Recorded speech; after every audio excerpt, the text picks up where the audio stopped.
Wide open map here. What do we think we'll see on Chalet? I mean, I gotta go and just say Team ORCHID's gonna get the dub, right? But Unreal Nightmare, I want to see them have a hot start here on the coldest map in the game. Very nice. I like what you did there, mate.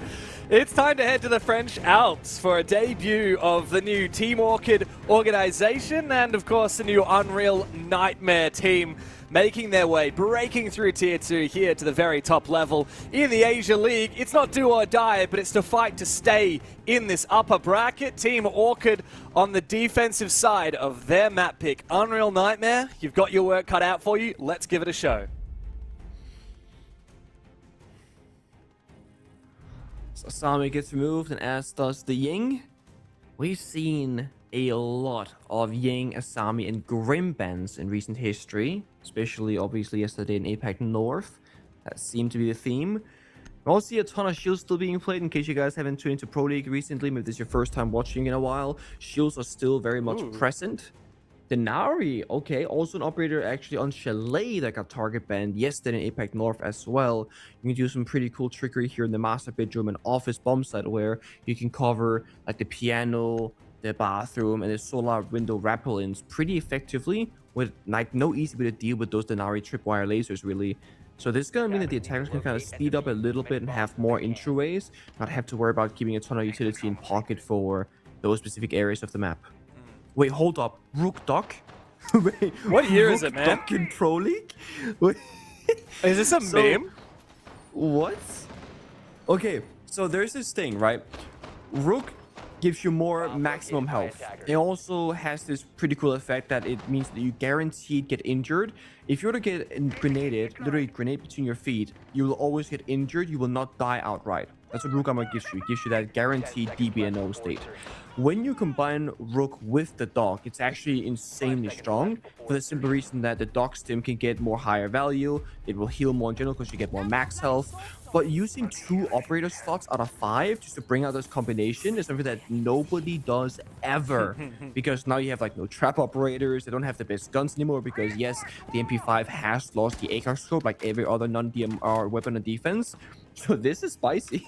Yeah, I love it. It's creativity that we're seeing out of a team that's been around for a hell of a long time. It's quite a combo. And of course, like you said, we've got Clash in the mix as well with Rook Armor. Could be even harder to kill. Yeah, I like this. I think this is... Yeah, it's not something you're going to get to do against the top opponents like Weibo, so you may as well bring it out against Unreal Nightmare and see how you fare. I do think there's a real legitimate shot to play Rook more in pro play. Rook's win rate in, obviously ranked and casual play is incredibly high. And when you think about it, getting like more maximum health, like 25 health more per player, is pretty significant if you don't die to a headshot. So I quite like that. But you can also play the primary shotgun now in Rook with the Reaper secondary, almost like playing a Pulse or a Sledge, for example. If you do that same thing, an EMP. Looks like we have a play here. Well. Yeah, indeed. There is a bit of work being done by the Glaz as he enters into office. Immediately falls on back again. Big pick onto Exarlotic, but Shaz has gone down on the blitz. Good kill onto Critche. Dockstim and the Rook Armor will not survive against a big headshot from Wag on the main window. Big J's in a lot of trouble though, taking a lot of damage himself. But with BG Man finally falling, it's like Hollis and Peeps that have to hold firm, and they're not going to do that. It was a very pacey push here from Unreal Nightmare. Now the Lions E1D will lock Peeps in place down below. He's going to have to make his way back upstairs. Got a bit of info from the solar camp, so he knows that it's clear as he makes his way forward. Oh, great shot there from Peeps. This would be quite a way to make an entrance onto Team ORCHID to deliver a 1v3 clutch. And it looks pretty winnable. Both of these players are quite separated. Big J is also low on HP. The main fight here is to get the best of Shadow on the Capitao, but switching to the SMG-11 is going to make it hard. Doesn't have a lot of bullets to pre-fire. Shadow brings out the pistol. Big J on the other side, still with the DMR, holding the long angle. Peeps is running out of time. Needs to take that fight one at a time, but he gets down and finished off by Shadow. And that's a ripper of a start for Unreal Nightmare. honestly, what a phenomenal start from them. We're talking about having the confidence and the balls to make the plays that you believe in, and all of a sudden off the rip, it's like a direct bomb side rush, execute, getting the glass in the mix, getting the capital, helping each other, and having phenomenal success on the entries. Then playing a pretty disciplined 2v1 with an established crossfire, swinging together. That is about as good of a start on Chalet that you could want coming from tier 2 into tier 1. Obviously, it also goes back to the conversation of the Rook-Dog combination, where imagine they had operators like a Melusi or a Fenrir, you know, that can kind of stop that kind of push. Well, that's why we don't see Rook and Dog every single day. So the fact that Unreal Nightmare can punish Team ORCHID for this by having some weaker defending operators is, again, a great counterplay.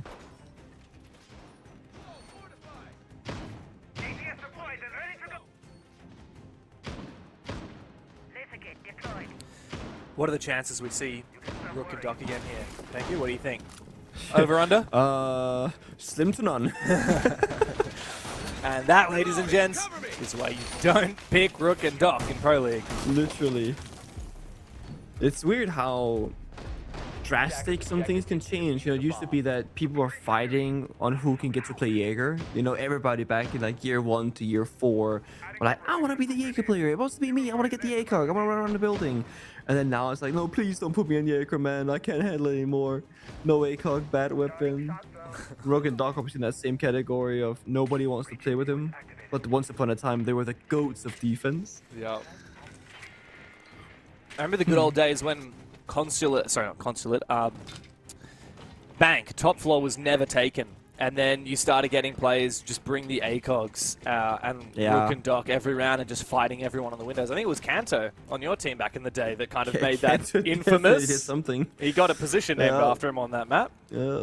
Kanto wall, the top elevator position, just fighting people in lobby repel and somehow winning every single time. Yep. Yeah. I mean, sadly, you're not going to get a lot of Rook and Doc when they don't have those ACOGs. No, you're not. Especially not at this level where people's aim and headshot percentage is just so good. You're not going to get as much value out of that extra HP. Yeah, that's exactly the issue. The higher rank you go to, more or less you get the higher headshot percentage and whatnot. So it does, of course, reduce the value of certain operators. Got the Exolotic with a great read. He knows somebody sells downside in blue 90. We heard it was a shield operator. And but the fact that they know this kind of gives away the push, right? They're gonna push up the basement boost there. It's gonna be a direct attack. With that being said, though, kill happens elsewhere on the map. That was the bottom blue attack, actually, taking that Exolotic, so he has swung the angle. And he's got killed by the Blitz. That's a huge risk from Blitz to actually take that fight with the pistol, but give credit where credit is due. Oh, let's talk about risk. Critche misjudges, goes for a swing, and will die to Wag. Everyone for Team Awkward is falling. This is a phenomenal start for Unreal Nightmare. BG Man and Lycolis now both on site. There is not going to be much of a chance for them, surely, in this round. BG Man peppers a few bullets towards Shaz, but I think this is going to be a free kill for the Blitz. As soon as he gets close enough, the aim down sights will come out. As BG Man tries to hide in the smoke, Lycolis will find one, and Wag stops the play. In fact, Wag dies. This is the way back into it for Team Orchid. BG Man's found a big double kill, but they know exactly where he is. Big J tries to find the kill, but he baits just in time for Shadow to secure it. Now, Lycolis, the captain of Team Orchid, has to find a 1v2. Come on, bring the beep up. Oh, man, that needed to be a C4. But no, the beep boop comes out. He did indeed have a C4. He misses it, and a critical mistake fluffs the clutch for Lycolis. Oh no, man, disaster. We've all been there. When you play Striker or Sentry, the recruit operators, you obviously have two secondary gadget buttons. You got the middle mouse button, the usual one, and you have the default keyboard is G on your keyboard. They will do a different secondary gadget based on which one you say. You see C4 on top, and then two beat boobers on bottom. And he kept clicking the bottom that had the beat boober. I thought it was a genius bait at first, but then when it happened the second time around, I thought, he doesn't know. Poor guy. I mean, that round was a lot closer. Of course, with Lycolis having a real shot and making a comeback, and BG Man with a great double kill on the Aruni. But to be honest, Unreal Nightmare again doing a great job at punishing Team ORCHID. And I don't know if this is Team ORCHID being a little bit more relaxed in the server, thinking, these guys, we can take them pretty comfortably. We don't gotta try, 110%. Team ORCHID gotta show up right now. I mean, they're swinging things, both on bottom blue, library window, and just dying, losing all the opening pick and engagement. They don't have the crossfires and the team coordination to deny these pushes. And it's been Unreal Nightmare making all the first moves. They've been in full control the first 2 rounds. It's very impressive. Well, Unreal Nightmare have already got as many rounds against Team ORCHID today as they did the last time they played each other on this map. It was a 7-2 in favor of Team ORCHID in the Challenger Series. Okay. Big ups to Unreal Nightmare. They're looking a lot better, looking a lot more confident. They're happy to play the Blitz. Of course, after one more round, Pengu, ORCHID are going to get a chance to go for some operator bans. Do they get rid of the Blitz? I feel like it'd be pretty tempting at the moment. Oh, it certainly would be. The thing is, Unreal Nightmare has been playing a variety of operators. They're playing the Brava twice now. They played Twitch earlier. They played the Blitz. Now they're playing Maverick. They also played the Capital Glass in round number 1. They've really been flexing a ton of different utility. Even for this round, you know, they're playing the IQ. And that could just be to try and find stuff like the Ela mines, the Fenrir mines, or even the Kite Claws. But other than that, it's very uncommon to see an IQ pick unless there's like a Valkyrie or Echo on the board, really. So I just feel like Unreal Nightmare have a lot of different ways to deal with different things. And that's always going to be a good strength to a team. Yeah. There's nothing worse than being like, guys, let's play this operator. And people go, well, actually, I don't know how to. Yeah. Because that happens. Yeah. Definitely. Flexibility is key at this level in Rainbow Six, especially in the current meta. Best players in the world tend to have a few different operators they can flex between. And I mean, if you have one inflexible player, that's pretty much all you can afford. Like, maybe if you've got the absolute GOAT on entry and he doesn't want to ever play Shields or doesn't ever want to play Anchor, then maybe you can be forgiving. Ooh. But flexibility is huge. They're flipping the attack. Yeah, they are indeed. Shaz, oh, he tries to make his way inside, but Crit is watching from up above. Unreal Nightmare did not do their due diligence to make sure that those players on site were exposed to the vert, and Peeps also gets caught off guard between 2 players. Might be redeemable here for ORCHID. Yep. The revive's going to come off here with Exile coming in to save the day. It's just Wag and Big J now left. I don't know why Exile is ego challenging this. Very unnecessary in a 4v2. Unreal Nightmare got to make the next move. This is how 1 rounds can be lost. It's when you got that 4v2 and your ego swing this exact type of window and you start falling one by one. Mind you, Peeps is on 20 health. If Extralotic dies to the bomb side or by the bomb side, Peeps is going to be following right after, most likely. So gotta stay disciplined. There's only 30 seconds left. Have that patience, boys. Big J goes down upstairs, even just the Brava outside the building, stock holding these passive angles. Oh, good shot though from Wag, but it's not going to be enough, is it? Nah. Team ORCHID finally get themselves around on the board. Took them a little bit longer than they would have liked, but they finally shut down this aggressive mid-round that we've seen consistently now from Unreal Nightmare. So like you said, could be the Blitz ban being targeted by Team ORCHID. It has been the most stable operator brought out every single time. From Unreal Nightmare, I'm not sure if they want to go for a particular trap operator or if they deem the Kite to be a problem because they got to bring out the Maverick. Also, what happens if the enemy bans the Maverick and then they play the Kite, right? Well, yeah, Melusi and Blitz, again, I think that makes a ton of sense. Obviously, you got to bring the Brava as a counter to the Melusi, which they have in this round. They actually hacked the Banshee right by the bomb side door where Blitz rushed in and died, which opened up that push. The only thing about Brava that is kind of interesting is when you start hacking very specific pieces of utility, like by the bomb side, you're kind of showing your hand in a way. You know, if I'm the one playing by the side and I see the Banshee being hacked, I'm going, they want to create a gap. I'm going to watch that gap now. There are 2 people watching that dining door. They had the Kite downstairs by the bomb side and Critya and Ela up above. And that's why that Blitz died. So as good as Brava can be at making things like faster and more explosive, it does also show your hand a little bit. So I like the Melusi getting rid of that. I like the Blitz getting rid of that. You called that perfectly. Both teams here just respecting the strength of the other. Yeah. 10 seconds to insertion. The concern here for ORCHID is just, obviously they've lost 2 really important trap operators that people bring to kind of gatekeep those rushes. And we've consistently seen Unreal Nightmare wanting to go for those rushes, wanting to put the pressure directly onto the site. So the question becomes for ORCHID, well, what do you replace the Denari and the Melusi with? Well, obviously you've got Fenrir. In this case, we've also got the Frost, which is a bit uncommon. Pengu, I hate to say it, but when are we seeing Thorn picked by ORCHID? Yeah. Oh my god. She's dude, so no. busted, man. Yesterday, you spent the entire broadcast being like, you know what? I really don't I like Thorn. I hate Dawn, but bring her. Like, come It on. makes my blood boil. But actually, you guys should play her. She's really good right now. But you're right. I mean, honestly, Thorn would be maybe the perfect substitute of an operator in this particular scenario. The only downside to the Thorn is that you can't deny the traps with the Twitch drone. But the same story, of course, goes for Fenrir, so it's pretty much the same. Yeah. Very true. It looks like because of that previous round, how Team Orchid prevented that rush, I think Unreal Nightmare are now being a little bit more careful. They're kind of putting a bit more respect on the Team Orchid name.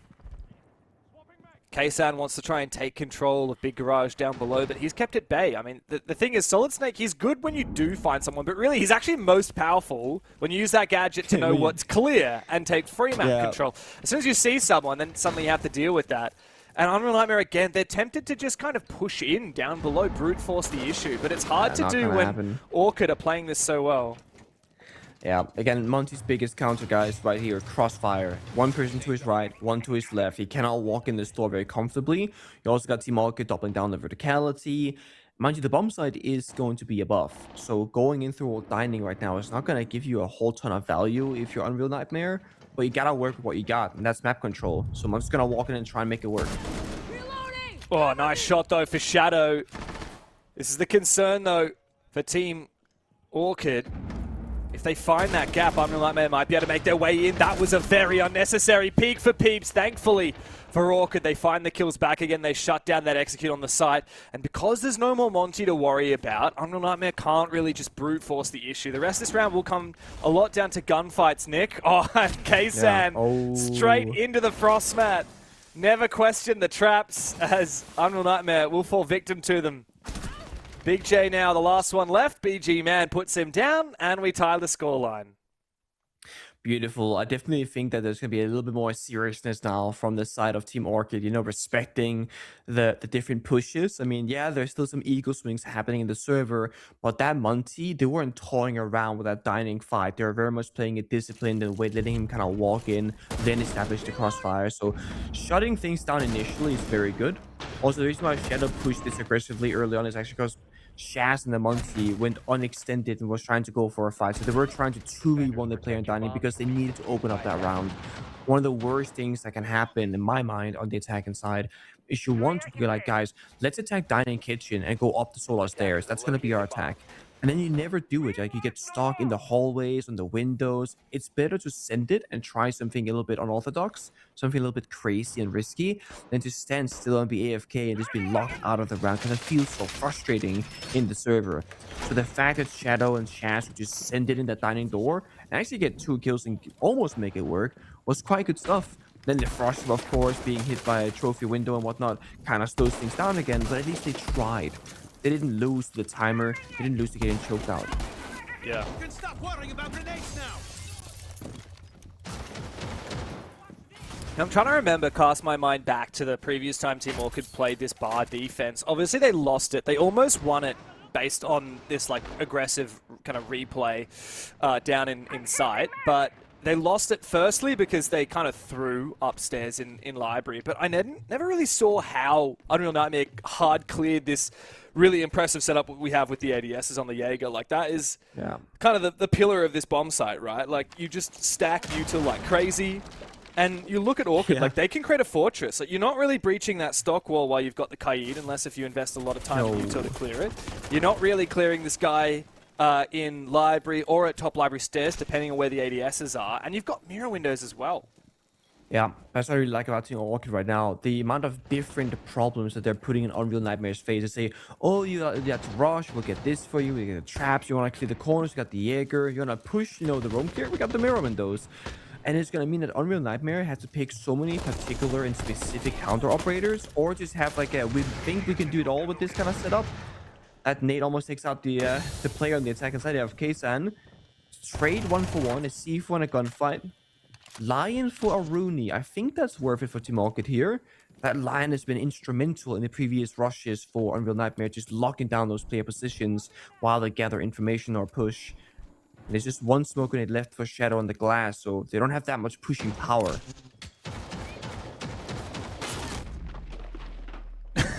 That's a bit of a It was funny way. intentional. Yeah, it was. It just made it rotate a little bit bigger thanks to the air jab. Funny round. Oh, wait. Oh, This is an interesting play. It was He to just kite-balled it. it was to bait What? out the Thatcher. EMP. It did, and it worked. He Oh EMP'd the my kite claw. God. Oh my god, it's the Surf Tech. The Surf Tech is back, Pengu, and it's here in the APL. That's so beautiful. I was thinking, is there going to be a follow-up C4 or just kite flying something for the fun of it? But there was a C4 follow-up. Really good communication, realizing, hey guys, they actually have a Thatcher. That was also the final smoke in it. They're being used from Shadow, so that's the entire push. Forcing Case and Shaz and Shadow to go inside the building on a different avenue. And just, the timer's going to be low. There's going to be air mines against them. And Team ORCHID know they have the diffuser by the bomb site. They don't have to worry about the roam that much more anymore. They can just lock things down in close proximity to each other. KSN needs to find an opening here. Oh, never mind. He's shut down. Surely this is it. Nice frag there from Shadow, traded back. Shaz, the last one left, and that is picture perfect. I love that round there for Team ORCHID. Pengu. That's huge. Yeah, it's just so smart. Great level of play. And we're seeing inspiration taken from the best teams in the world and brought back into APL. So, for the people that weren't watching, Surf on Shopify Ability, and he had this clip, I guess it was at SI, right? Is that correct? Yeah, it was. It was Would have on, been SI, yeah. No, on Labs, right? Lighthaven Labs, yeah. So basically the plant is going down and they know that there's an EMP for plant denial. So he's playing Sentry, the recruiting defense. He throws out the beat boop and then a C4 after. Because the beat boop's gonna get caught by the EMP and then the EMP has to reload. Then you throw out the C4, you guaranteed get that connection. That's what happened here, but it's a kite claw. An incredibly high value piece of utility that you only use for wall denial in the most important areas of the map. Like Collis had one in pocket, tossed it out, and I was thinking, okay, is he electrifying the barbed wire in the window to like stop the guy from planting, or like what's happening? But he did bait out the MP successfully, which is the only reason why the C4 landed. You do have that like 2.5, 3 second reload timer on the Thatcher MP per shot. So honestly, phenomenal stuff, and it literally wins them the round. That would have been a post plant otherwise, with 4 attackers alive. Yeah, awesome. Man, I gotta say, like, every now and then we cast here in the APL, like, some of the lower tier teams, and it doesn't just happen in the APL, it happens in every region. And you kind of get to the point where you're like, oh, it's a shame, like, it's a bit of whiplash after, you come back from SI, you see, your FaZe clans and the best teams in the world, and then you're watching teams that have, like, just scraped through. They're still kind of on the comeuppance, right? They're not world-class yet. Maybe they could be one day, but they're still learning. And it can be a bit deflating. You're like, oh, okay, the level isn't quite there. And then you see plays like that from Team ORCHID. You see creativity, and it just gets so exciting again. I love that. I mean, phenomenal problem solving that, again, would be missed in most players' mind. It's such a small detail that's so easy to miss and just not communicate, not organize. There's a fight on the blue staircase. Big J locking down the flank, but gets shot through the soft wall to his right. But that's fine. ORCHID just like kind of stepping out, falling back. You got the piano hold as well. We're seeing Whack back on the Maverick. Again, just respecting and countering the Kai Tubra being brought out time and time again. Giving Unreal Nightmare a real shot at this round by having the correct operators to problem solve. But here's an issue. Shaz and the Monty. You don't have many ways to kill this operator. Maybe a good blended C4. But this right here is Critchy on Finrear. He can't do a damn thing about it. Yeah, that's the problem. You kind of wish Peeps was in that position. Great shot from Ksan. On a BG man. No more Tuber freezes to worry about. Shadow falls though. Good long angle from Exarlotic trying to support Critchy inside a piano, who also finds one, and that's no more ace to deal with. Now it really feels like Critchy has to fall back, but I don't think he's going to safely be able to do that. Peeps has rotated up with his last Elamine. He's thrown it out to try and kill that Monty, but the Monty's dodged it for now. Wag finally finds Peeps, and Critchy will go down as well. The execute from Unreal Nightmare onto this roam has been perfect, but like Colas, brings it from the 1v3 into a Montaigne 1v1, who doesn't have any util to speak of. But all he needs to do is just keep the Monty at bay. He doesn't have a lot of ammo to try and take the fight. Shaz clutches it up big time for Unreal Nightmare. And with that, the half is won by the underdogs.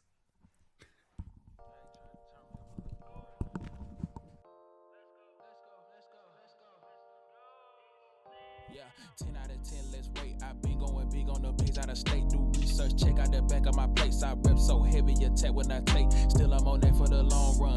That name that you got, say the right one. Don't try me, I rap like a python. Had enough of the talk, let be hustling. Got my name up, came up off of nothing. Jersey gon' hang up like Jane, cause I'm chosen. Need my necklace and wrists, it's frozen. Getting bread out the game like I throwed it. It don't make me no bigger to show it. The stack, cause I'm here for the trophy. Made it law when they cannot appeal. Show them nothing less than all the real. What you think it cost me out the deal? All I know is how I came in from the dough. Since a touchdown, all they want is more. Now I'm known to the world, I ain't tryna feel. Just run it up till I hit. My money grown, project grown, feel at home. Got the juice, minute made. I'm calling game in his face. Soon as Slim hit a J, renegade. My people long, won't be long till we all sitting on center stage, getting right off what I do. I know they getting tight off how I move. I still ain't did a write-off on these juniors yet. I never even claimed that we was cool. Really, I was just playing it by the rules. Still moving like gang, got nothing to lose. But most of them won't know until I show them, and that's why I just try and keep it smooth. Did it all of my prior just to prove that I can make it all real without they rules. And for the haul, I don't plan on stopping soon. All I know is how I came in from the dough. Since a touchdown, all they want is more. Now I'm known to the world, I ain't tryna feel. Just run it up till I hit a meal. Till I hit a meal. Till I hit a meal. Till I hit a meal. Just run it up till I hit a meal.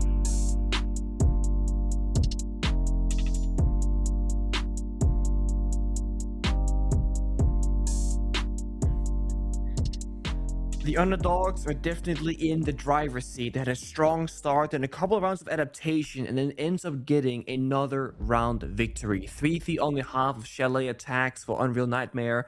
And honestly, I'm only upset about one thing, and that is that the Monty versus Kaid 1v1 did not last a little bit longer. There's something about Monty fighting for their lives, just getting slapped around in melee the entire time, that I like to see.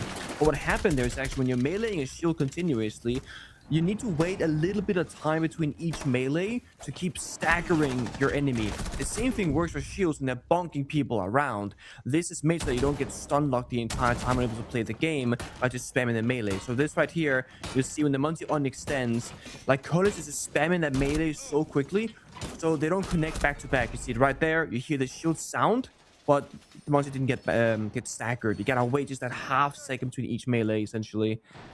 Bit of a tough situation. Team ORCHID, I think, realizing that their opponent is definitely the real deal, and there has to be a bit more respect in the server to get this one across the board cleanly. Unreal Nightmare on defense, and Team ORCHID on the attack. Clash already brought out as well by Unreal Nightmare. Yeah. I don't know. I'm just concerned here for ORCHID. This on paper shouldn't be as close as it has been, and I think that like Hollis losing that 1v1 against the Monty may be something that comes back to bite them later. I mean, one round can make a hell of a difference in Rainbow Six Siege. While you're playing 1st to 7 in regulation, losing one round can become the difference maker quite easily. And we can also go back in time and say if it's Team ORCHID, you know, there are maybe more than one round that they coulda, woulda, shoulda won but didn't. But for Unreal Nightmare, every shot coming from Team ORCHID for them is an opportunity to do better. And they have, I think, beaten expectations here in Chalet. Didn't expect much, you know, as you said to yourself last time they played each other on this map. It was a 2-7 loss for Unreal Nightmare. They have gotten more rounds on the board already in the first 6 of those, with many more opportunities to come. A bit of a skirmish happening, but no kill as of yet confirmed by either side. It's like Hollis on the Monty here with the diffuser that I'm curious about. What is the intention here for ORCHID? Where do they want to push from? At the moment they're going for a big rotation. They've attempted things over on the trophy side. Now they're looking to pivot over to lobby. They have taken control, of course, of library, mezzanine, but how do they actually break through into the site? Remains to be seen. They've got hard breach on both Critche and BG Man. Yeah. Like Hollis, though, you said Thorn could be quite a good operator, right? Well, first round of Unreal Nightmare, Thorn is being brought out. Like Hollis almost died to the Razor Blooms earlier when entering the building. So they gotta be conscious now of this. It's kind of like, okay, could they be on default plant spot? Do they be in pocket? Because there is so much chip damage from Unreal Nightmare. They have Smoke, Thorn, Frost, and a Clash that can, stack with the Munchie Shield and just get shot by other guns. They hear the flank, though. The question is, which staircase is that Ella gonna go for of Shadow? You got both the fireplace and the blue stairs flank wide open. Here's the call, the fire, and the push. Oh, the hip fire! Oh, wow. The shotgun here, deadly from the Thorn, but now he's been downed. Injured him. And the plan is available for Team Orchid as they start to force it down. Ooh, nice catch there on that Frost mat. That could have been deadly. Numbers advantage technically for Unreal Nightmare, but with Big J on the ground, it'll be hard to do. They need the Clash to come over and really get in the face of Lycolis here. Oh, he's put the shield on his back. Yeah. He's brought out the pistol. This is a smart move. What's more, I think they've EMP'd him. Did they use some kind of gadget to EMP? I think they might have, but they've managed to find Lycolis anyway. Now Kaysan can put the shield down, activate it, and look to try and counter, defuse. It gets spotted. Finally, though, the diffuser is denied. Kaysan gets off it. It's a 1v1. BG Man has to find the kill onto Shaz. He's going to get faked out. Shaz has no time. And BG Man has stolen the round back for Team Orchid. What a round for that as well. BG Man was the person opening things up, right? The drop shot, hip fire, gets the opening kill, and then complete chaos in the middle of that round. The Toxic Babes, they go wide. They don't hit that default plant position. The Thorn and Piano, who could maybe have denied the planter, also got injured by BG Man earlier in that round. But Unreal Nightmare, they played it so well. They restabilize things, right? They revive the Thorn, they get the Clash into the action, they put down that deployable shield, and that makes the round very winnable. It's actually a heroic play from Crit J that gives BG Man that opportunity right here. Getting the first kill is one thing, but then finding that headshot on the Clash right before being taken out, that gives them that another 7 seconds for a different person to start that defuse timer. That's what gives BG Man the opportunity to actually clutch it out in the end. Every single round matters between these two teams, and I think that round shows it perfectly just how evenly matched they can be, even when things are super hectic in the post-plant. Yeah, I mean, we had a 1v3 almost be clutch. It became a 1v1 from Lycolis at the end of that first half. We had an almost clutch as well after the diffuser got denied earlier in Team Orchid's defensive half. Now we had that almost retake successful for UN. These teams are a lot closer than I expected, that is for sure. I didn't see that one coming. Also, both teams going for rushes and direct attacks on that top floor bomb side is quite exciting to watch, because Chalet is one of those maps that does give you, kind of like Border, every bomb site is super rushable if you have a good setup and a ton of confidence for it. But every bomb site can also be, just picked apart step by step in a much more slower fashion, if that's what you desire. But again, I love the confidence and display here for both of these two teams. Yeah, it's been very impressive, that's for sure, from Unreal Nightmare. And I'll reiterate, of course, these guys got 2-0'd 7-1, 7-2 by Team Orchid in that Challenger Series. They went on to come second and overall in the Challenger Series, so they didn't end up kind of going as deep as perhaps they had hoped. They went through that lower bracket, and while they did qualify here for the main league, for the main portion, the creme de la creme, they have struggled for sure. It puts them in a funny position now where they're actually overachieving, but you don't want expectation to set up too much for them, because if the expectation exceeds their performance, that's when the pressure starts to be felt. We're going to go to a quick break. While we rehost, when we be back, we will continue this battle between Team Orchid and Unreal Nightmare.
And we're back into the action. So we got two teams right now fighting for not survival because it's upper bracket, and if they lose, it will go to lower bracket, but a match that is exciting because it's a much closer game than perhaps anticipated.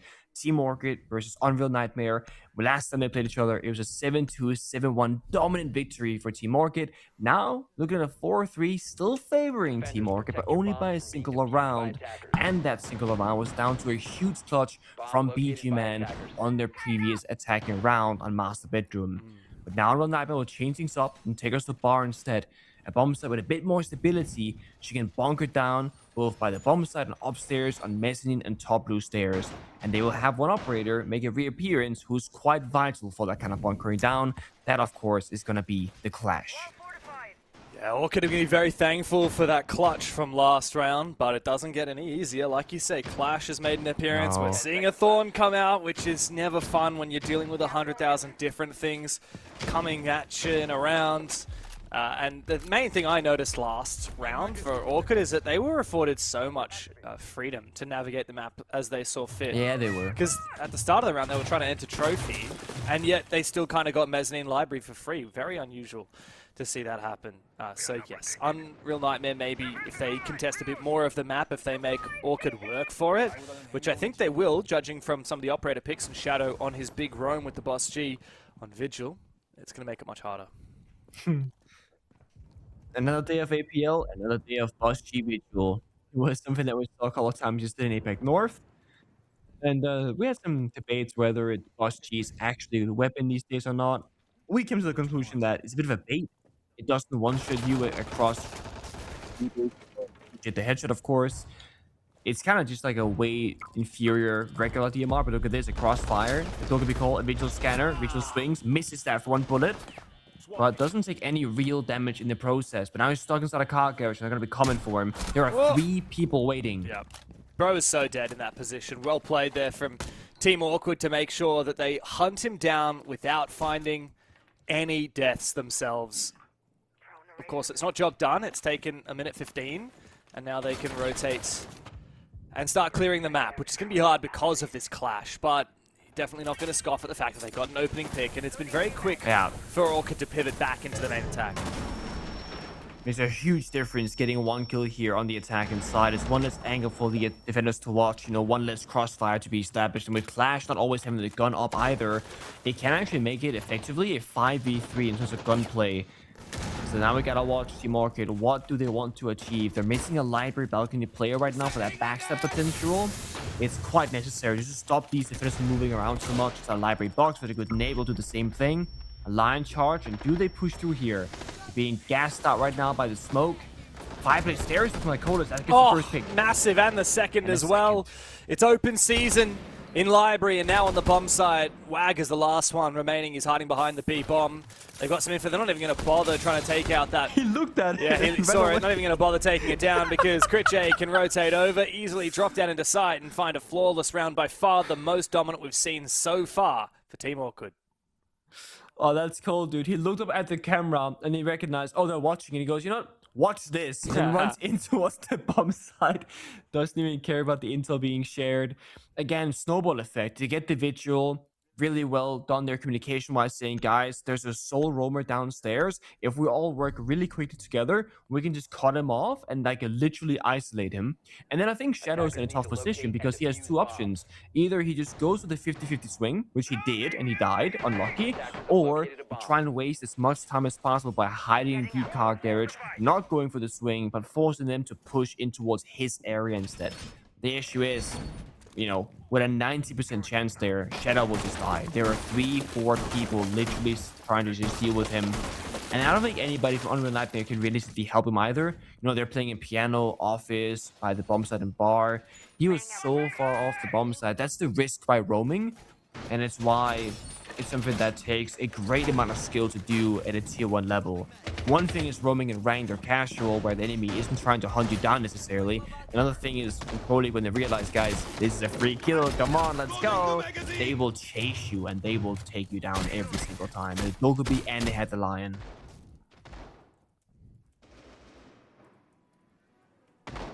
Yeah. And they also have the Solid Snake to hunt people down. underrated pick that I really like here from ORCHID is actually the Twitch. We've talked so much about how we're kind of in a trap meta. I feel like we're in a trap meta. Is that a controversial take? I don't think so. I think at least for APL and what we've seen so far, I mean, Thorn has been very present, Melusi's being target banned, Fenrir being played. Like, we're certainly in an area where traps are highly valued. Even Ella has made a big return, actually. I feel like that we kind of saw that start at SI because Ella became popular again. But yeah, I can't imagine like one round where we don't see at least one trap operator. We're seeing two here with the Frost and the... I'm blanking on the scary man's... Yeah, what's the scary man's name again? Fenrir. Mr. Fenrir. Mr. Fenrir. What is his logo, by the way? Is it meant to be like a wolf or something? Yeah, Fenrir, a.k.a. the Big Bad Wolf. That's right. Ragnarok and stuff, you know? Of course. Sorry, I'm not Nordic like you, Fenrir. man. Yeah, that's it. You know, rocking the Viking beard sort of these days, but my mom is begging me to shave it clean off, so maybe I'll have to listen to that soon and be less of a Viking. Just don't shave your head. Still have my heritage. What do you mean? I did that once. Yeah. You said it looked good. I prefer you with hair, man. You have great hair. You lied. At least the truth comes out eventually.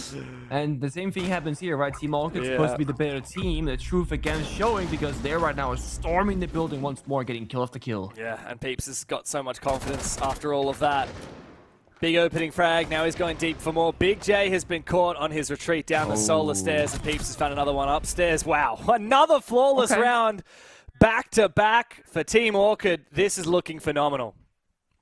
Maybe it's just an attacker diff, I don't know, but since that side swap, it has been a different story for Team ORCHID. I mean, looking a lot more in the driver's seat and shutting down Unreal Nightmare at every turn right now. I also think it shows the difficulty of playing on the weaker side. You know, when you play Chalet defense, a lot of teams, they will get maybe 2 rounds. If they're good, they'll get a 3rd round. But it's also a map where you can easily see, like, when you're a singular defense being won by a team, if they cannot figure out how to, you know, get on their footing and hold things correctly and just kind of counter their opponent. There was a Clash Bang being target banned and removed and a Nomad in response, I believe. So both teams kind of agreeing that, you know, those shield operators, they kind of suck. And it does leave the Monty open. Wide open. Attackers need to locate and defuse as many bombs. See if that caller sticks it.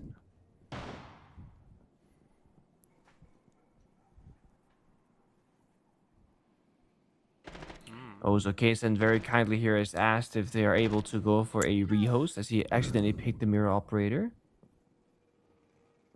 Hold a second. I don't know. We'll figure that out. We'll figure that out in a moment, guys. But yes, look, I feel like the momentum has well and truly shifted now, and I am sadly, I hate to say it, but I'm getting concerned for our dear friends who have had such a good game. Unreal Nightmare have been really impressive today, far exceeding our expectations, but it does feel like that momentum is starting to flip. Again, the nature of sideswap is so difficult because when you're a lesser experienced team, you know, you start on either attack or defense, you'll make some mistakes, you'll make some good things happen, you'll figure out your weaknesses, your problems, and then you're like, oh, I know how to do it now, right? We're doing pretty good. Sideswap. The whole conversation changed. I gotta refigure out everything again. Unfortunately for Unreal Nightmare, they gotta figure this out now on the more difficult side of defense on Chalet. So it's naturally gonna be much more trouble. But I do want to see them try and get around on the board here and just kind of show us that, okay, at least for one round, they can get that dub. Yeah, for sure. Tell you what, though, Peeps, really firing up today. Love to see it. The new kid on the block for Team ORCHID, this ex-Fury roster. Every time we see players in Thailand and all of these really humid tropical countries, I just think, man, it looks hot. You see what they're wearing a lot of the time. It looks hot. It looks hot. We're going to get back into it in just a minute or two. Until then, enjoy the music, guys. We have a banging playlist here in APL, and we want to hear from you guys. Do you like the music? Let's have a listen.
We're back into it with Big J and Little J here on the APL. I feel like that could be our new introduction, Pengu. What do you think? That works. As I said, like I love this whole thing about Crit J and Big J, because what are the odds that you name yourself Big J when Crit J also exists? Unless he feels inspired. But what do we do if it's different players? Like, we would kind of be like, we'd have to have nicknames for you and me. Like, if my name's Dev Marta and your name's Pengu, then maybe I could be Big D and you could be Lil P.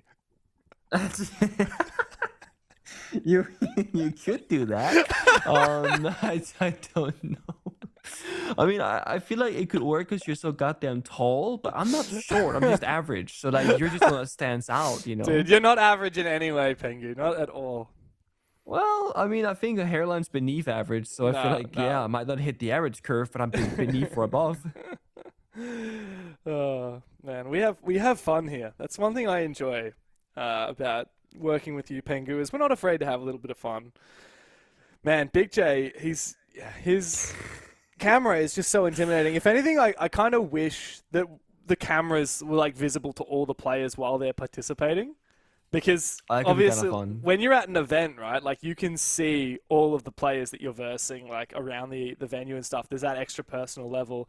We get to see the players' cameras, but their opponents don't. So the intimidation factor is nowhere near as much present.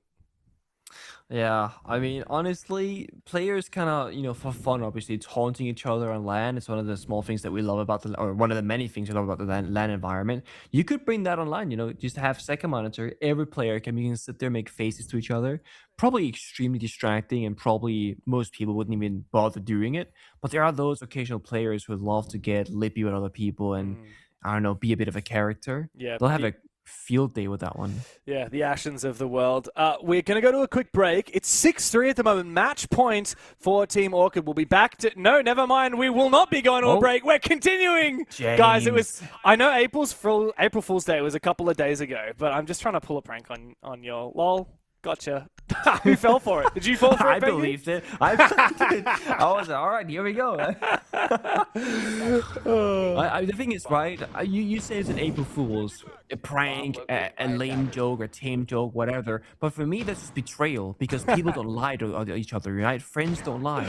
That's the whole thing. It wasn't lying. It was... Look, okay. I had all the information presented to me that we were going to a break, and then while I was saying that, new information came to light. You know, new evidence on the situation came to light. And so but aren't you happy? Isn't it like, hey, Pengu, I'm really sorry, but there's no cake today. You'd be like, oh, and then I'd be like, actually, there's cake. There's cake, man. I just got a call back from my cake guy, and there is cake tonight. I'm telling you what. Wouldn't you be so over the moon? When you put it like that, it's like you break my heart, but then you meant it immediately 10 times over, because now I actually get what I wanted after I thought I couldn't get it at all. Exactly. It's we used to do this thing in Denmark back when we were teenagers in Aprils, where, you know, on good old phones, we gotta click like the same button 3 times to cycle through the letters, that type of thing. You would ask, you know, your crush, like, hey, would you want to be my girlfriend? And then you just make a bunch of empty blank spaces to the point where it goes past the screen, and you type JK April Fools type of thing. And the phone spec didn't tell you that there's like more text. You had to manually dial down, but nobody would do that because the text is just very short. And then if they say yes, you go, all right, boyfriend, girlfriend. If they say no, you go, you didn't read the bottom part. And then you could save yourself from embarrassment if your crush said no. That's how we used to do it. That's so Danish. I love it. That is very Danish, yeah. You know, I tried it a single time, but once it was trendy, and she knew about the trick and didn't make it. So just embarrassment all across the board. Rip in the chat. Rip in the chat. Yeah. Rip in chat. All right, it's 3 match points here, Pengu, or map points, I should say, because of course it's a BO3. Oh, I've actually got it on the overlay that Team ORCHID picked Bank. I thought Team ORCHID picked Chalet. If Unreal Nightmare picks Bank, this is going to be a bit rough, right? Like, yeah, I'd be pretty disappointed if they only get 3 rounds on their map pick after they started so well. ORCHID are really ramping up the pressure, though. The E1D detects 2 of these players. Oh, perfect timing, though. Big J gets debated into looking elsewhere, and Library gets cleared. Now, despite losing Critchow on the Blitz, Team ORCHID have well and truly won this round. Kaysan and Shaz, the last 2 remaining. As ORCHID, all they need to do is consolidate their positions and look to try and isolate these final 2 players. I love the discipline here. Getting out those drones, getting the flank watches, denying those cameras. This is Team ORCHID playing very seriously in the server after a couple of, I don't know, wobbly rounds on the defensive side. Maybe not fully respecting their opponent. They want to make sure they get this one done 7-3. They don't gotta go any further rounds. Kaysan and Shaz both on 1 HP, and down goes the first one, and just Shaz in a 1v4. Locked in place by the Lion. He knows the plant's going down. A player peeking him from behind. 2 watching his position. And someone very safe inside of stock. That's Exarlotic. ORCHID lock it in with a slew of rounds in a row. It was a tough push and a well-played map from Unreal Nightmare. But at the end of the day, Team ORCHID make their comeback a reality. And we move on to Bank next up to see if they can get it done in 2.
of the best that this region has got to offer.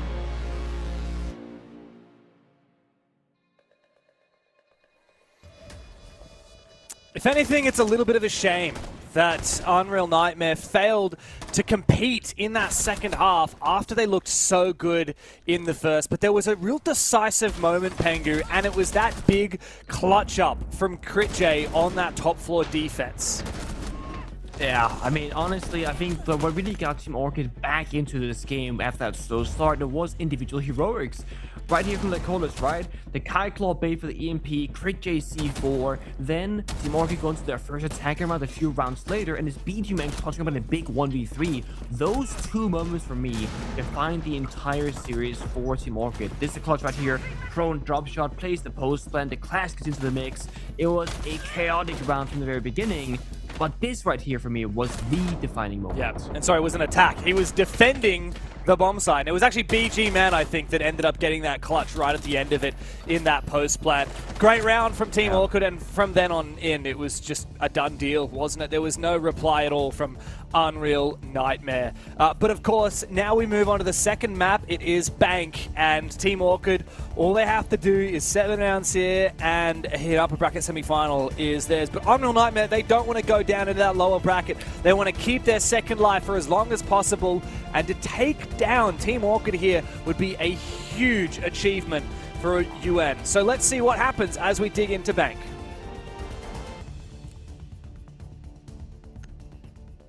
Curious to see if the operators will change drastically here.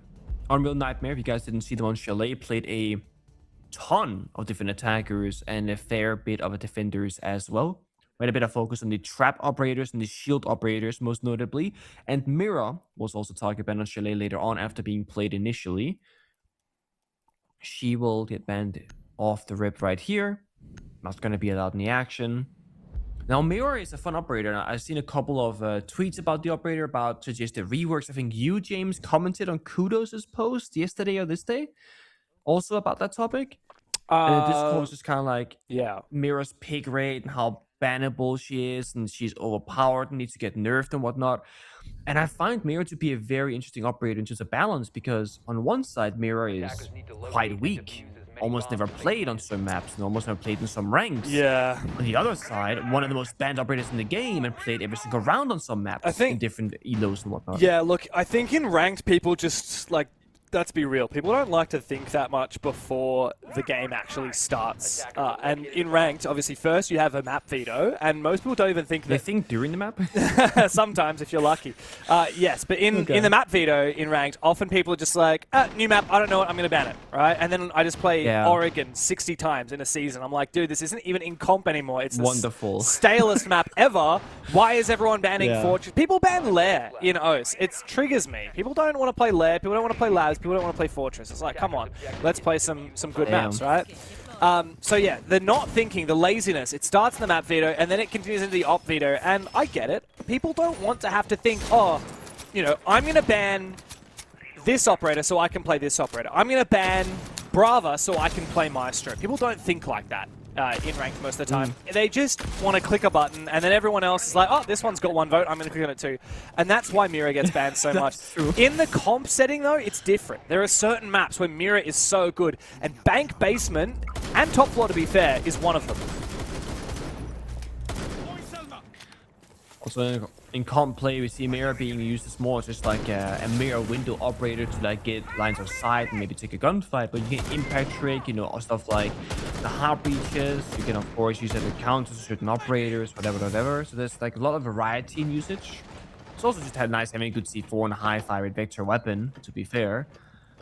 Another operator that we see being played a ton is of course going to be the Monty. Both teams played this on Chalet. Lakota's now on the first round of Bank will bring into action as well. And then the most played Kali map and bomb set of all time is going to be that Bank top floor CEO attack, where that sniper can do a ton of damage on these long angles. Also has a good bit of self-destruction. The Nari laser is keeping Lakota's from pushing the general hallway, makes it a bit more tricky for this tech to, I don't know, get some legs, get some movement going. Lakota's has to be able to make the play happen as the Monty operator, and right now he can't. There's no hard destruction. I feel like Lakota's probably wants to handle the missions to the smoke grenades, but I don't know. But they got one first. Well, out goes the Lion. Lycolis makes his way forward. The Selma's detonating here on the wall of Janitor Closet makes it very hard for Unreal Nightmare to play safely. And Shaz is being hunted down. Shadow as well. Both of them will fall. Peeps has found a double kill from up here on Square. And it is a scary time to be on the defensive side. They don't even find a single kill. It's a flawless round and a beautiful entrance into Bank for Team ORCHID. Feels like it's gonna continue from how Chalet ended, right? I mean, it's gonna be about that consistency, about the aggression, the confidence, and Team ORCHID, once they set up and they get the few pieces that they need, they just click the go button. I mean, everyone's taking gunfights across the map. Ace fighting mostly downstairs. You're on the bomb site rappel. You walk inside that limited breach that you had on the walls. And it just seems like right now from Unreal Nightmare that they're having some defensive-based issues on how to navigate the counterplay. And to be honest, again, you're playing Chalet, that's hard on defense, right? Not favored. Now you're playing Bank with the exact same story. It's an attacker-favored map. You're on the defensive side, and they're having a very difficult time. The only operator that is tend to bring out, like, whenever they're struggling here on defense is the Clash. But the Clash hasn't really been a problem for Team ORCHID in particular. So they gotta figure out that solution to their gameplay, and they've yet to do that.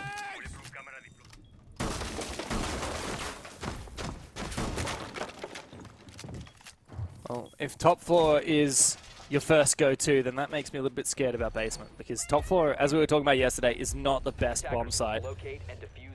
Down to the basement for the second. I'm liking some of the ingredients of what we've got here. Obviously, Smoke and Goyo are classics for denying time in the late round. Also, some of the only things that will really kind of counter that. Monty, the Clash is also a good one. I wonder here, is it that Unreal Nightmare is picking Clash out of fear of the Monty, or is it something else? It feels a bit of like a... Oh, wait, okay, hold up. This is counterplay right here. Wait. That's a bit of a comfort pick from them. It's like, okay, things aren't going well, we're losing rounds, boom, Clash time. Oh, I like that. It's an all-fixed solution. The EMPs on the Monty here are big. Careful. Oh my god. Oh my god. He's almost got the kill. He needs to try and knock this player backwards, but the Clash is doing the Lord's work here and finds both kills on a Lycolis and onto Peeps. It's beautiful. The Crit J, though, has used the gap to try and sneak down the main stairs. He will fall. Good night. Yeah, good trade, though, from Exarlotic. And BG Man is all the way deep inside of Gold. He's found a kill under Shadow. And, I mean, a minute into the round, we're into a 2 versus 2. Ooh. What a one-tap for BG Man. And now it's all up to Shaz. He doesn't know it, I don't think, but the diffuser is on the ground all the way over in server. And now he's trying to take this 1v1 with Exarlotic. BG Man on the other side. Team ORCHID are separated, and there's no safe way for them to go and get that diffuser. They will try and trade him 1 by 1. Good first shot. Shaz might be able to make it happen. It's a dream for Unreal Nightmare, and a beautiful 1v2 for Shaz. What a round from the very beginning. The EMP onto the Clash, pushing server, the 2v2 that doesn't go the way of Team ORCHID, but the backstab on the bomb side was very successful. They were in the bomb side, the one-tap from BG Man. I mean, so many big moments, but it comes down to a, like, little bit of a desync in the 2 versus 1. There's half a second of delay between the first player swinging and the second, and Shaz takes full advantage of that fact, ends up winning the round. The Clash bonking the Monty with the melee for them not to walk down the silver stairs and get the kill. Honestly, beautiful. So many things happening across the entire map. I mean, you can just see the chaos. Nobody has any full idea of what's going on at any moment's notice because the other team keeps making a play. But both teams kept doing that back and forth. Yeah, that said, it did come down to a 1v2 clutch at the end, Nick, so I feel like on paper ORCHID won that round. Unreal Nightmare are lucky that they've got a defense, because this kind of should be 2-0 in favor of Team ORCHID right now. UN are now going to change things up, go back to the top floor where we saw that first round play out. But obviously that was flawless for ORCHID, so they're going to need to change something here.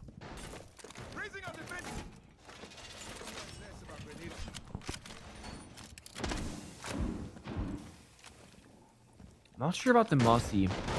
I'm skeptical when it comes to Mossy as an operator. I don't really feel like it's an operator that brings a ton of value, and I think my biggest issue with the operator is actually the guns. You know, the Roni suffered a significant nerf during the 1.5x meta, which I sometimes forget existed, by the way, because that was dark times, right? They took away 5 bullets. It used to be a 21 bullet gun, the Roni. But with the 1.5x, they said, okay, it's too strong, we gotta nerf it. We're gonna bring it to 16. Then they took away the scope, but they didn't rebuff the bullet count. So now it's still stuck on 16 bullets, but it doesn't have the zoom scope, so it kind of just sucks, no? Yeah. That doesn't feel fair. I fully agree. I'd love to see a few more bullets in the Roni for Mozzie, because aside from that, his gadget's actually got a buff recently. He's going to die. Imagine that, having the Roni and you're going up against the FAMAS in close range. Like, mate, you are... That doesn't seem fair. You are cooked. But the one thing I will say is Mozzie can be good on repel-centric maps because those pests are really good on Windows. Whereas a mute jammer isn't as effective at denying drones on Windows. Pests are really good. You can't throw a drone in past one. These rounds for Unreal Nightmare, once they slip away, I mean, it doesn't take much more for them to falter. They lose the first 2 players. Now they're just taking gunfights. Big J and Shaz, both around half HP for the both of them. And Team ORCHID, I mean, they know that they're winning this round right now with the current track record because they got the Monty. Time is pacing, time is ticking. They're just going to keep walking to that bomb and start establishing a plan. The Monty goes down as they say that. Yeah, but Exalotic is now in plan position after taking down that one player. Shaz wants to try and sneak through the smoke. Will he time it well? He doesn't know where the plan is going down, and Peeps has it on lock. It's up to Kaysan now, who's rotating all the way from lobby. He tried to find the player on Appel, failed to do so.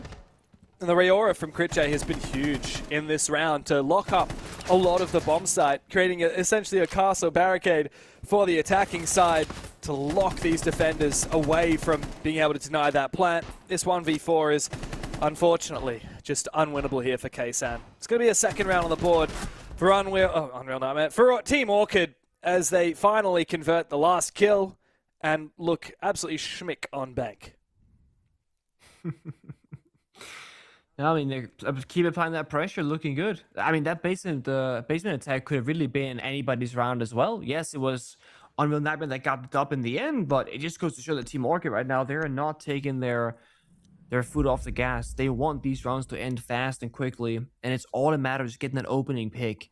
So for Unreal Nightmare, especially now with losing the Clash, I feel like they have to try to change how they play defense a little bit. And I think, if anything, they need to try and slow down the game.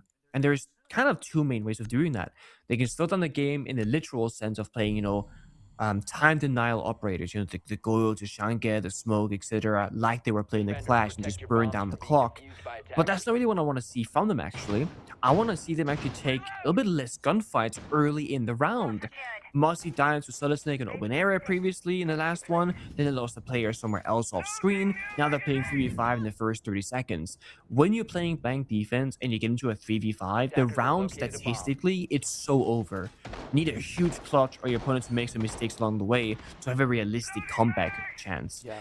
So if they can go to like 1 minute 30 seconds without any defenders dying, maybe by giving up a little bit of map control, I think that wouldn't be too bad to try here. I know Team ORCHID is scary and they got some pretty good bombs that executes, but you're better off having 5 guns and 5 members to deal with that execute than to play 3 versus 5 trying to get a desperation kill early on to stop them to get there.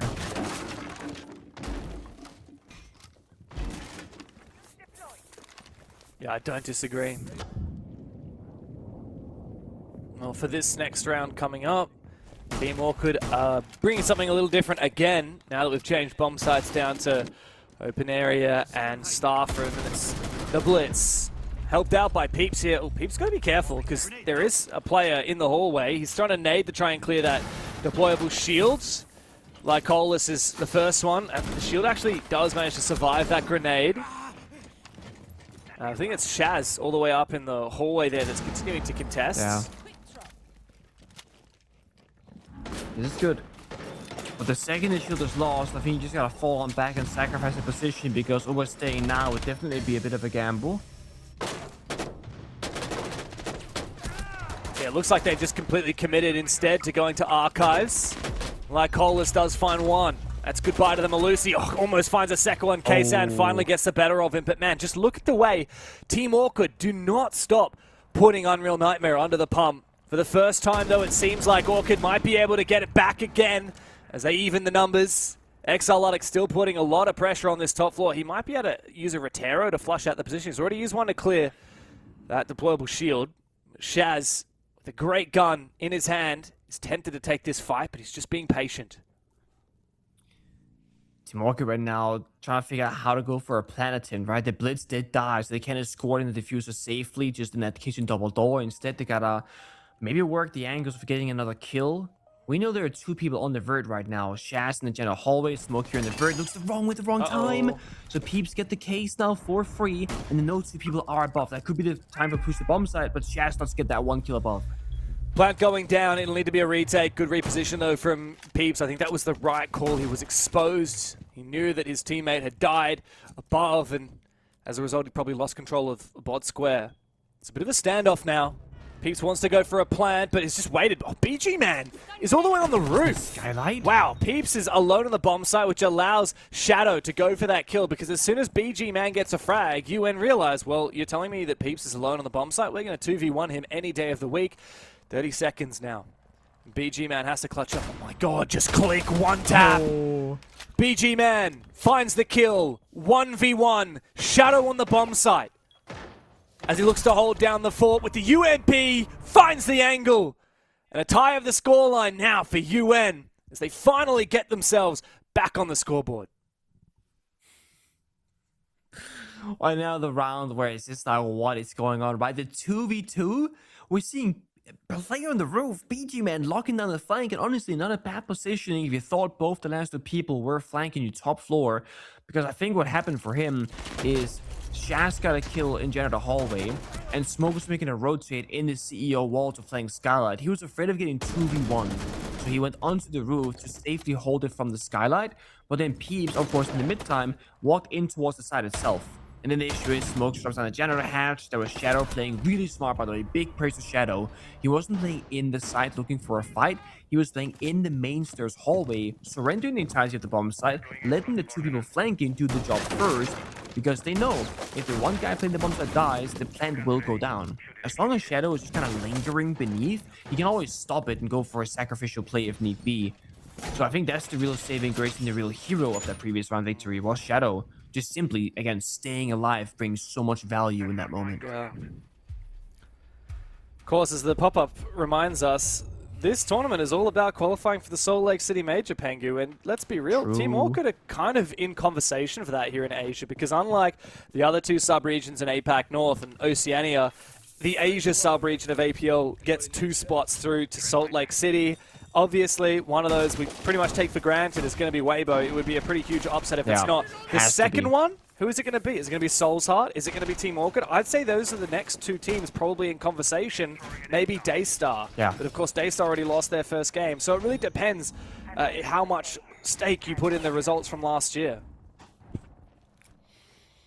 Yeah, and some people who might have seen the roster changes might go, what about Elevate, guys? They had that full Brazilian import roster. Well, they actually went away from that. They no longer have an import roster. They're back in domestic play with a domestic lineup. So there's a little bit less expectations, I would say, for Elevate as an organization to qualify for the major. But anything, of course, is possible. Well, it was surely Weibo takes 1 spot. Like you said, it would be a criminal if they didn't. They're not just good, they are ridiculously good. They are top 8 in the world for Weibo at 6 Invitational. No other team from Asia has been close to that for quite some time. The last team to really do so would be that old Asian Elevate roster. And prior to that, Team ORCHID back when they were Fury. It's been quite a while since then, though. Critchay's a lot of control down at the bottom of the stairs. Interesting, I don't know how I feel about the Solid Snake in this position. You can get a little bit of info. He sees that one of those players is in fact in the elevator, another one in Vault. Maybe it actually is a great operator to play when trying to lurk at the bottom of main stairs. You can really call out the positions for your teammates. He's actually going to find a kill as well. Goodbye to Shaz. You can just continue pinging them. Man, this must be so frustrating to defend against. Time to bring out the Alibi Prisoners, man. Get those fake clones around. It gets spotted by the scanner. It is a bit of a soft counter, if you will. Just creates a bit of confusion on what's real. Oh, Big J gets downed on the Azami. Critchay's done so much damage. Wow, he can spot 3 players. I think we might start seeing this be meta. Bottom main stairs for Solid Snake. He's confirmed that second kill. Peeps has now been afforded the luxury of taking control inside of server, and as a nade goes out, that should clear some of the final util. Problem is, there's not going to be a lot of time left here to go for an execute. They're going to have to go for kills instead. Exarlotic happy to oblige. It's another flawless round for Team ORCHID.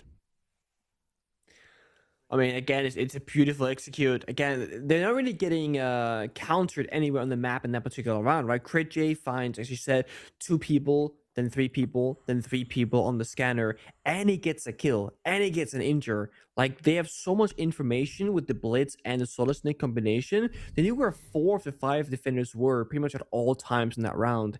And it gives you so much more mental space to make the calls of where the attack is going to be happening. The big thing about attacking in seas, it can be difficult on these more like smaller maps like Basement Bank, right? It's a bit hard to navigate sometimes, or let's say Consulate or Cafe, is information. And having to drone actively means you get off your gun, you gotta try and get the drone deep inside the building to get information. That doesn't happen all the time on basement bomb sites. With Solid Snake, you click that middle mouse button, boom, you see the majority of the basement bomb site. It's so much information, but it does require you to have a shelter position on that main stairs. Let's say he got double swung at the wrong time, he just dies for free. Yeah. So there's a risk with the reward, but with the radius being so large on Solid Snake, I would say the reward is often bigger than the risk. Yeah, definitely. Definitely. Oh, I quite like it. Dread mine on. Going straight back down to the basement. Dread mine active. What's going to be different this round? I wonder. Malcolm's? Maybe, I mean, does that tell us that they're going to get more aggressive? Is it going to be more retakes? I'm not seeing a huge roam. And Kaysan has died already. Where was that? Is that inside a server? Server? Yeah, I think Lycola's just rushed in. Wag is able to trade. But look, let's be real. Despite losing the Blitz, that is absolutely worth it. And Crit J is already peeking into sight. Yeah, they got Twitch drones to pop the Goya canisters, they got smokes and the glass. The only plan denial is going to be the 2 C4s from Valkyrie and the mutes. The mute is a funny operator being Shadow! Actually hiding in the closet. What is going on? If this is more than one, it could be huge! Oh my god. Shadow's just saved this round. This now becomes nigh unwinnable. For Crit J and Exarlotic to close up the half. Team ORCHID will need a miracle. And Shaz is aggressive. This Nitro Cell could end it right here and now. Indeed it does! Ooh. Unreal Nightmare have been given a second wind thanks to hero plays as we go into the halftime vibe check.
Wow, we call it a halftime vibe check for a good reason, don't we, Pengu? Man, that was a bop. That was a vibe. Bit of a bopper. Looked like some players were dancing along for a second, as you pointed out to me, off camera. Yeah, it did. Or off mic. Glasban, huh? Bit of respect, perhaps, for Unreal Nightmare. They did play that Glass. I think it was one of the first rounds on Chalet to success. It was very first round. They rushed the Master Vision bomb set, and they were victorious. So Glass and Monty, Mira, and Kaid. One thing in that very final round that we didn't get to talk about is actually the mute was being brought on basement, right? And 3 jammers are placed on the basement bomb set itself, probably as a counter to Solid Snake. But then the funny thing is the attackers didn't bring the Solid Snake, which in the end didn't matter much about the bomb set and the mute jammers, but they didn't bring Solid Snake and it didn't clear open area. And that's how they lost 2 players of Shadow hiding inside a small box in open area. So the whole round being played twice or twice. This is why I love when the enemies, they attack and defend the same bomb set twice in a row. Is that you see these very small specific counter plays, and then sometimes you expect a counter, so you change your own playstyle entirely yourself, and then strategically none of that matters because somebody just gets a pop-off kill. And it's like, oh, okay, so let's try it. Because there was so much thought behind the mute, and then there was thought about not playing the Solid Snake for the attackers, but then again, it just didn't matter in the end. But tie and a half on the Nightmare on defense, on Bank, honestly, that's pretty good. Yeah. Not too bad. Not too bad at all, considering the Bank is the most attacker-sided map in the pool right now. Yeah, 3 defenses, you're pretty happy. Now they swap onto the attacking side, and man, look at this. Fuse pick, Ying pick, the Thatcher, man. Fuse shield. Fuse shield, yeah, that's even better, especially considering the Monty ban. It's funny, once upon a time, Thatcher was like the most boring operator. When you see it picked, it's like, oh, okay, these guys are a bit vanilla, aren't they? Now I see Thatcher and I get hella excited because I'm like, ooh, are you gonna do like a little execute? And you're gonna EMP the smoke babes and you're gonna EMP the C4. Ooh, what are you gonna do? You're gonna do something cheeky. I get so excited now when I see a Thatcher because usually it's because teams are cooking up something very nice. It does feel a bit more exotic, and it's funny because the operator is essentially the exact same as before, but it has more interaction with the game. Now you have like an EMP launcher, an actual weapon device in your hand that you're targeting things with and they're choosing when and where. Before you kind of chuck those balls and you were like, I guess hopefully it gets something here. Jazz on very low health on the Fuse now.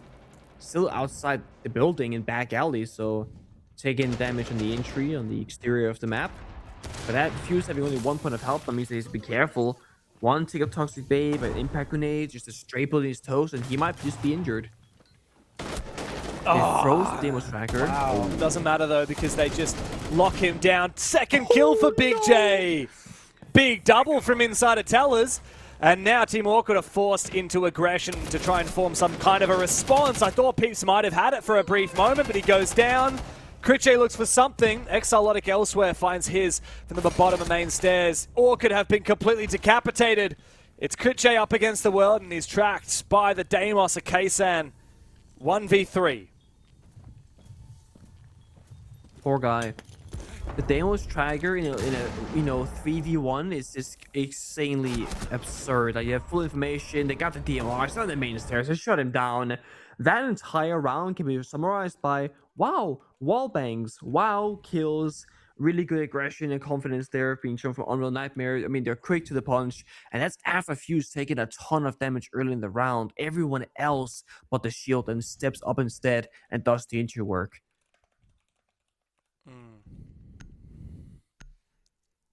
Yeah, wow. They take the lead again to Unreal Nightmare. Good roam clear, and once again it makes me think maybe we need to see Orchid give them a little bit more respect.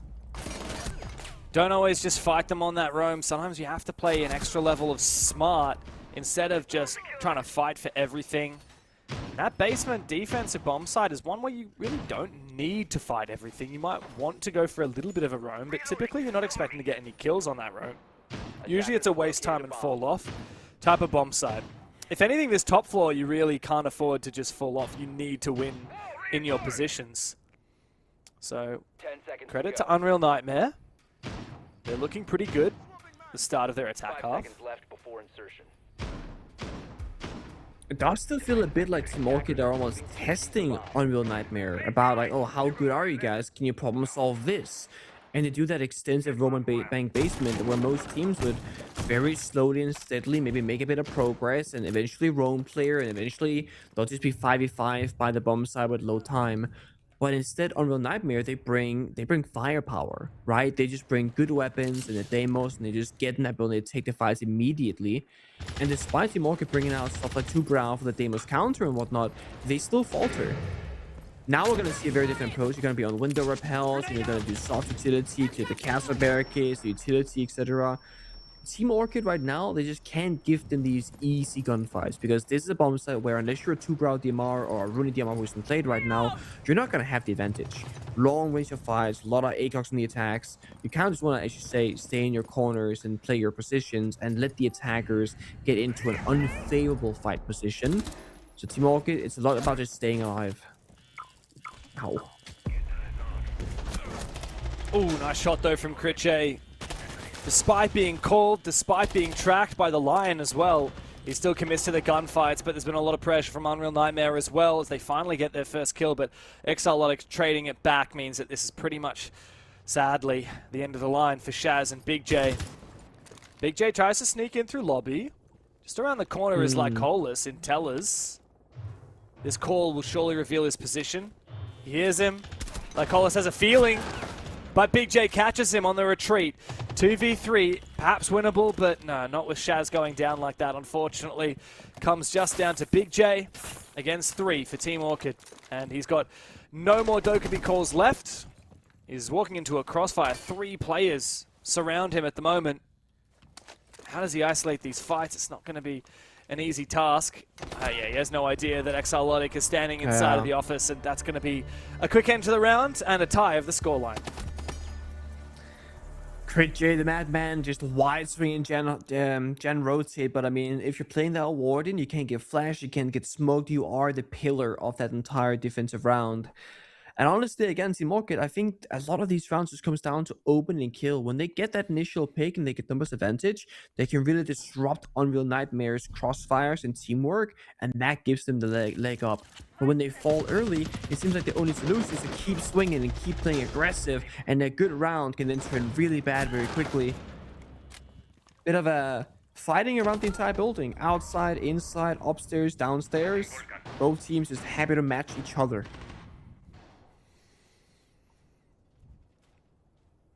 My question is, what's going to be different this time downstairs for defense for ORCHID? Because, of course, last time they were completely decimated on the roam. Unreal Nightmare never had to pay any attention to sight because they pretty much won before they even got there. It was, what, 2v5, 2v4, and then ORCHID just kind of threw bodies to close up the round. Yeah. And it's quite a departure now. This could be a full anchor. Like, you could have all 5 players on site here. Yeah. You very much could if you want to test your ability to execute on the bomb site. But there's always this kind of middle ground, right? You show like very heavy turtle. You're seeing Echo, Goyo Smoke, 2-brow, Asami. This is saying we have 0 roam game. But look at what the attackers have done in response, right? They've picked very execute heavy operators. Nomad for flank watch, Ying and Sense for the bomb site. Only Deimos really being brought out now for the roam clear. So theoretically, if you were to roam for a little bit, they don't have very strong attack and operators to deal with you. But as you said, it's not really necessarily worth the risk. Instead, it's going to be Critche playing on server stairs with the barbed wire, a Goyo fire. And he can play that first line of defense, wait, stall a bit of time, or maybe get a kill. And because he's playing as the Asami, he could also keep it off the hatch angles and maybe eventually fall back towards the bomb side and keep that 5v5 alive. Yeah, I really like this actually. This is great. Even just playing peeps inside of open area, he's clearly playing to fall back, but he can delay about 30 seconds with those freezes, the Zodo canisters. He's got 1 left in pocket.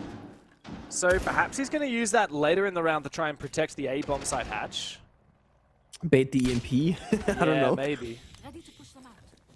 It won't show on the EMP, unfortunately, but you might just see something being tossed at you in panic, I don't know. Does a Zodo canister not appear as an electric device to an EMP? I don't think you can. No, you can't EMP them, right?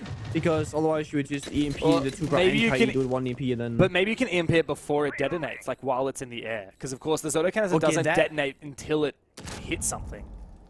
I actually don't know how that works. I generally don't know. That would be a That's- crazy interaction. Yeah, that would be crazy interaction. But that's a good question, whether or not this shows up on the EMP scanner, because then you can or cannot bait it based off the answer. Yeah. Otherwise, he just has a spare. Yeah, which is not the worst. I mean, you can also use it to counter the Deimos track in the late round. There's a couple of different ideas that you can present. Ooh, what are they? So that's the default camera. What's the second bit of gadgetry that the EMP device was spotting? Perhaps Could be a yokai, maybe. Ooh, very true. But K-San actually exposes himself at the bottom of main stairs. Yeah, it is a yokai. There it is. He might be able to catch it as it retreats. Team ORCHID now just bracing for the impact of this Ying, looking to try and execute down the vault hatch. 30 seconds, and they're showing their hand in that back portion. Lobby hatch, elevator dropped already. X-Lolly with a second kill as well, now injured. But 25 to go and 2 attackers alive. Yeah, and BG Man's in a great position here. He's got the ACOG. He can really lock in that player. It's Big J. He's trapped all the way back in the elevator, but Peeps will finish him off as he tries to exit, and it's a very convincing round for the Team ORCHID roster on that basement, and a good redemption. After struggling on their own, they flip the switch completely, and it works a treat. I mean, again, Echo, one of those operators that you get so much value out of, right? 3 yokai drones to give constant information. They can all individually stun the various attacking operators. And when you want to bunker down and just make sure that nobody's finding those gaps, I mean, it is going to be your perfect choice for an op. So I think great adaptation here from Team ORCHID to switching it up. The question is, what can they do on the other bomb sites? Because basement might give you that let's just bunker down kind of playability, but open area doesn't, top floor doesn't. Sure, you gotta play your corners and play the bomb side, but you can't play with that same level of safety as all the way downstairs. Attackers have dropped the bomb diffuser. Yeah. Attackers need to locate and There are defuse the bomb. inspirations. Yokai stunned 3 people. Oh, really? That's Yeah. good. I was going to So say you there are go. inspirations you could take from that basement defense onto your other defenses. For example, the Echo. I mean, Echo's not half bad on all the bomb sites on this map. You can play it obviously quite aggressively. Valkyrie is a classic, and Echo these days has as many drones as Valkyrie does cams. So you actually can use them to enable things like vertical C4s. You might bait out an IQ pick, which starves other types of util away from the attacking side. 10 seconds to insertion. Like the case, I was holding the IQ there as well, saying they might 5 bring seconds to go. Echo again, who knows? But this time it's going to be the Pulse instead. Fishing with some C4s here, perhaps playing the vertical game. Because they reinforced 2 walls inside of janitors. Crit J could play there with the smoke. And then you're thinking, okay, they're going to go in CEO, they're going to go in top floor and try and deal with that operator. Well, now we got Pulse downstairs and Archives Tellers who can go for a C4 kill. So this is Team ORCHID kind of building the layers. You know, if you go here, we have a counter. If you go there, we have another counter. So for Unreal Nightmare, it could be as simple as looking for the gap. Which, I mean, right now, if you go in lobby first floor and go and fight the Pulse downstairs, that could maybe even be relatively free. I have to see what they deem possible.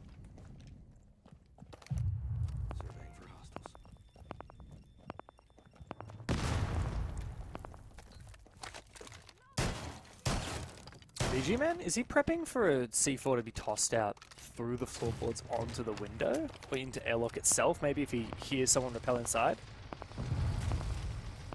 Yeah, it seems like it. We know there's a player there, and it's going to be the Ram, right, with those spooky drones. But he quite exposed. He hasn't held F on the window or the door, so there is going to be those long lines of sight if Unreal Nightmare start entering the building. But right now, he feels relatively safe. That's the thing about the Pulse. If you're not really baiting him around, he has so much free power to sit there and scanner the entire time. Also pops the first boogie drone.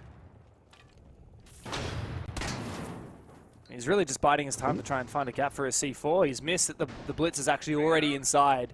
And because he's ripping a C4 instead of on his gadget, oh, this is the perfect time to bring out the Pulse scanner. If he brings it out now, he'll see that Blitz was just sitting alone for a brief moment. Now Blitz is back on with the shield again. BG Man's going to play for late round. I still don't mind this. You can actually deny the plant from a lot of places in the basement by throwing that C4 up through the hatch. You can, but you're going to be a bit far away from the bomb site. This only really works because there are 5 defenders alive. If someone starts dying to the roam clear, BG-Man being in the basement is going to cost them. They're trying to do the right place and hiding in various positions, but they get droned out, all of them. Like Cole is now by the side, taking a little bit of damage from that soft wall. He's the ward. You can see through these smokes. Oh my god. Perfect. He can just aggressively peek this. Funnily enough, he gets sprayed through the smoke, and he also got really unlucky on the timing. He missed out one of those players of Big J moving past your line of sight, but it doesn't seem to matter because this roam is continuing to deliver for Team ORCHID. Bam! Another kill for Peeps. He's running amok on the top floor while Exalotic is still unaddressed inside of Blue Stairs. Leaving Wag the last one left for Unreal Nightmare, and sadly, they know exactly where he is. Critche, a long angle with the SMG-11. It's another round on the board for Team ORCHID, and it feels like perhaps Unreal Nightmare have run out of steam. Oh man, the irony of the Blitz throwing a smoke canister to cover himself from potential crossfires, only to smoke off a ward, and then one taps him right after. And it's one of those moments where if the Blitz actually gets into Archive's tellers, you get the middle of the map in control. You can cut the bombs, so you can go hunt the Ella who was roaming earlier, etc. You get access to so much of the building.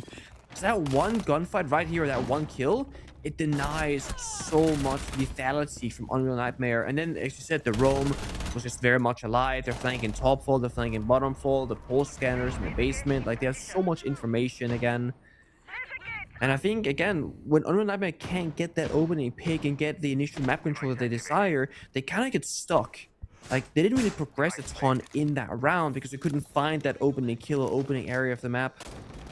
So they got left wondering a bit. And then one thing goes the wrong way, snowballs, and with that, they just lose the round. Doesn't take too much to tip them over, it seems like. No, sadly not. It's funny, really. This series has been so much closer than I expected, and yet it does kind of feel a little inevitable. There's something just about the magic for Team ORCHID. I don't know if it comes from experience, but yeah. Also, Peeps. I mean, we spoke about it in the beginning of the show about how, you know, coming into this, you know, big shoes to fill, so to speak, big team, etc., new player. He's had a phenomenal day today on both Chalet and Bang. I mean, he's been showing up. Yeah. Yeah, I wonder if he's kind of the next up-and-coming type player, perhaps. Will we be talking about Peeps the same way we talked about Critche when he joined the old Fury roster? All right. So what do you think the odds are here that like just sends it out the window at some point? It looked pretty tempting. Think likely, or? Yeah, it looked very tempting. I think he was considering it, yeah. I wanted someone to do that with Ella shotgun sometime. That's what we need to see. Just good old Fnatic Armory throwback. Yes. SVG. I'm just jumping out. I'm just thinking, like, what is the best weapon to hip fire with? And it's probably Ella shotgun. I mean, honestly, I think if he had a better weapon for the hip fire, he probably would have said it at this point. He hasn't heard a Claymore yet. We know there are no Claymores either, so it's completely free for the taking. He's so cooked right now. Oh, this is risky. I mean, surely they know. Well, they're about to find out. The drone was coming through. Wow, look at this peek. So aggressive from Critche. A lot of damage, and Big J will fall. That opens up the gates for Critche to contest the windows. And now, the Osa. Yeah, the Osa of Shaz. I don't think he knows. Critche, he's found a second kill. K-San on the rappel is shut down. There is an attempt at trying to clear out Critche, but he finds Shadow as well. It's the end of the line now for Unreal Nightmare. Wag stands as the last one. He finds the injure onto Critche, but Peeps will quickly confirm a flawless round and a 7-4 win on Bank for Team ORCHID. A 2-0 on the series as they dismiss their Challenger Series rivals and march forth in the upper brackets. Honestly, a bit of a shame how that ended because there are so many good rounds from Unreal Nightmare, but in that very final one, they were just being toyed with. Critche getting 3 kills in lobby, being in a position that is usually super sketchy as a defender, but just getting headshot after headshot with that DMR.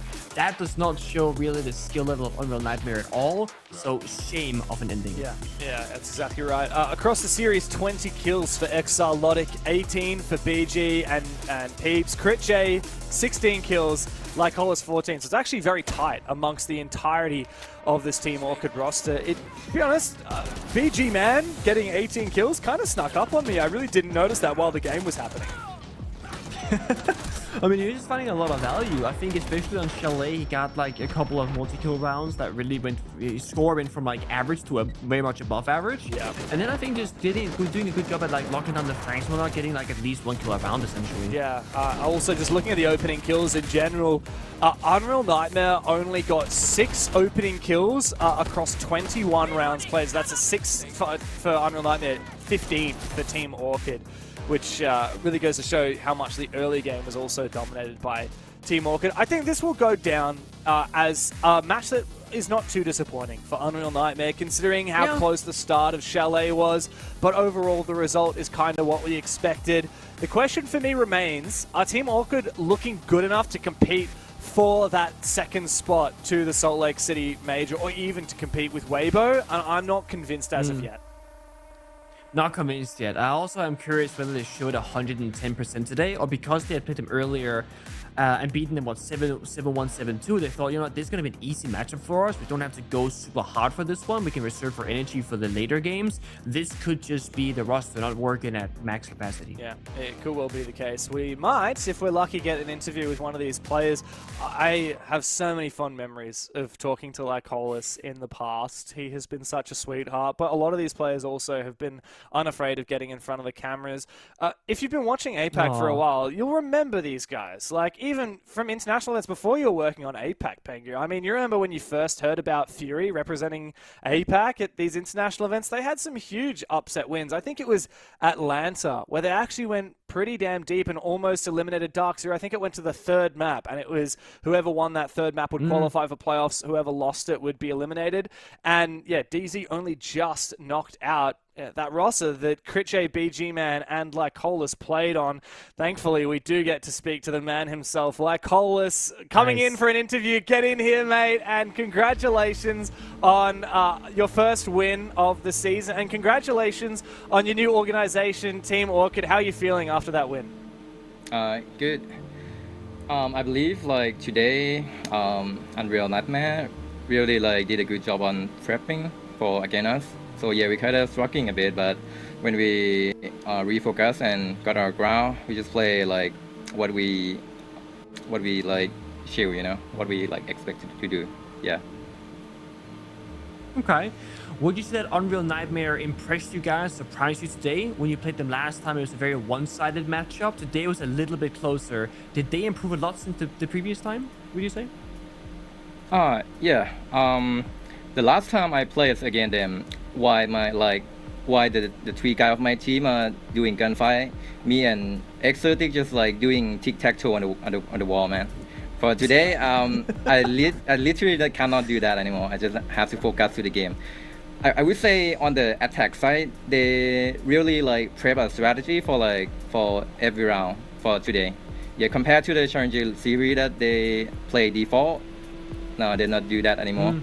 So we kind of like unexpected a bit, because like we try to fight against default, you know. That's why we bring Luke and Doc.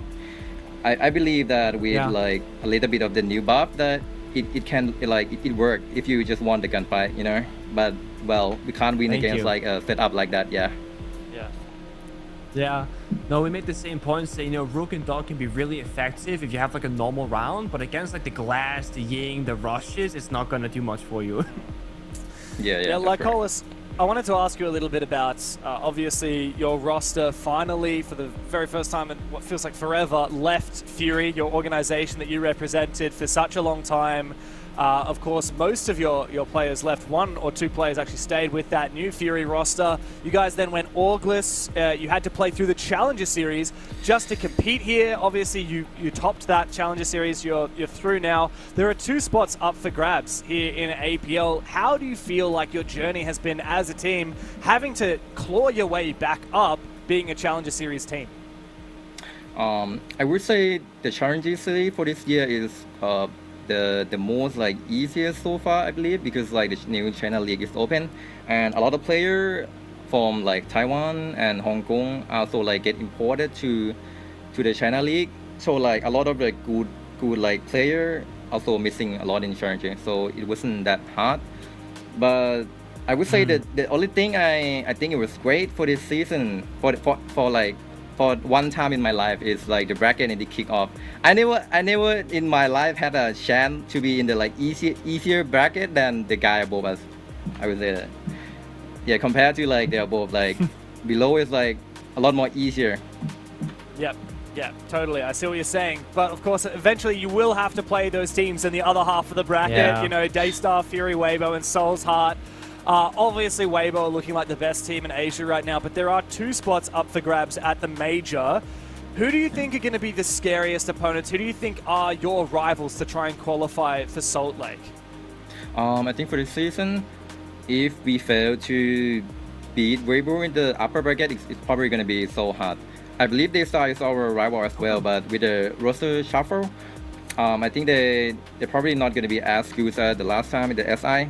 So the only remaining rival in case of we losing the Weibo is so hard. Yeah, because like we were kind of playing the strategy that kind of lose to so hard, you know. Yeah, and with I9, he really like they know us what we want to do. Yeah, so it's kind of like very hard to play against them. Yeah. Of course, I9 played with you for such a long time, and these two, your roster, like Hollis, and of course Scatman's roster in Thailand, you've always kind of had this rivalry. I hope that we do eventually get to see that match. Thank you so much for joining us, like Hollis. Good luck in your next game against Elevate. Thank you, Dev. Thank you so much. Sorry, Pengu, he said thank you, Dev. I'm not sure if you noticed. He didn't actually say thank you, Pengu. What? Thank you, Pengu, thank you, Dev. Come on Nah, he said thank you, Dev. That's all I heard. Okay. Selective hearing in its finest. Very nice, James. Yeah. I mean, that was honestly a better game than I think we originally expected. Yes, it was. And it's nice to hear from Mike Hollis that was his experience too. What did he say? Last time we played these guys, 3 of my teammates just did all the work and me and Exalotic sat on bomb site playing tic-tac-toe. I love that. Yeah. They definitely had to put a lot more effort in this time around. There's like, we couldn't play tic-tac-toe this time around. That's so, unfortunate. We had to try a lot harder. They weren't playing defaults. They actually had improved so much in this short time span. And I think that's a very important note because competition is getting higher and higher. Yes, he was saying that the qualifier itself might have been easier this time around, but now that we're obviously in Tier 1 competition, there are more and more good teams. Yeah, you are right. There are more and more good teams. 2 of the best teams in the Asia League are about to play. It's Weibo versus Soul's Heart in our first upper bracket semi-final here in the Asia League, coming up after this.